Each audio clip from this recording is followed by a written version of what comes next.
સુરત રેન્જના cyber crime police સ્ટેશનમાં જાન્યુઆરી 2025માં એક સાયબર ફ્રોડનો ગુનો દાખલ કરવામાં આવેલો હતો, જેમાં અમારા ઓલપાડ તાલુકાના ફરિયાદીના સાથે લગભગ 18 લાખ જેટલાનું ફ્રોડ થયેલું હતું.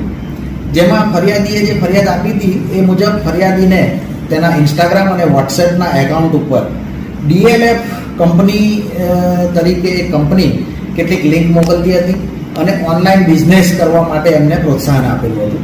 જેમાં એ લિંકમાં DLF કંપનીના કેટલાક પ્રોજેક્ટ હોય એ પ્રોજેક્ટમાં રોકાણ કરવાથી અથવા તો બુકિંગ કરવાથી એમને દોઢું રિટર્ન પાછું મળે બીજા જ દિવસે, એ ટાઈપની એમને સ્કીમો આપવામાં આવતી હતી. ફરિયાદીએ થોડા કરીને પ્રથમ 10,000 જમા કરાવ્યા, એની સામે એને 15,000 રૂપિયા મળ્યા.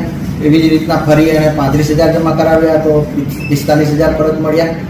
આ સ્કીમો આપી અને ફરિયાદીને લોભામણી લાલચ આપીને આ જે કંપની છે DLF કંપની, એને અલગ અલગ એકાઉન્ટ નંબર આપીને ફરિયાદી પાસે એની પાસે રોકડ રકમો જમા કરાવી. એમાં ફરિયાદીએ કુલ 14,84,934 જેટલી રકમ જમા કરાવ્યા બાદ એને પરત મળેલી નહીં. એટલે તેની સાથે ફ્રોડ થયાનું એને જાણ થયું, જેથી ફરિયાદીએ સુરત રેન્જના સાયબર ક્રાઇમ પોલીસ સ્ટેશનમાં ફરિયાદ આપતા અહીંયા ગુનો દાખલ કરવામાં આવેલો હતો. જે ગુનાની તપાસ સાયબર ક્રાઇમ પોલીસ સ્ટેશનના પોલીસ ઇન્સ્પેક્ટર શ્રી PS સુથાર અને શ્રી KR વાઘેલા એમના નિગરાનીમાં થઈ રહી હતી અને સુરત રેન્જના રેન્જ IGP શ્રી પ્રેમવીર સિંહ સાહેબના માર્ગદર્શન હેઠળ